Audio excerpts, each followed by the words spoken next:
So over here you can see that I have a bunch of files and they are sorted in a certain way. So over here you can see that this is 5-star and this is 2-star, and then there's no star over here in the files.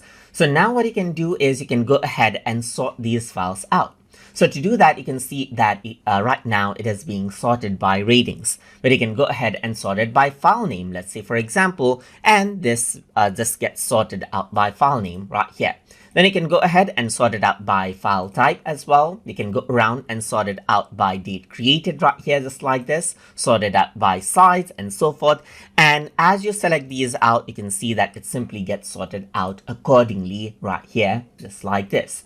So what you can also do is you can go ahead and filter it out. For example, you can show 2 or more stars right here. You can sort it out right here by utilizing the filter. So unrated items only, let's say for example, you can show labeled items only, and right now I got no labeled items, so nothing is seen, and you can see that this is what you have, and you can clear out the filter as well. So that is how you can go ahead and sort out the files as you want inside of Adobe Bridge.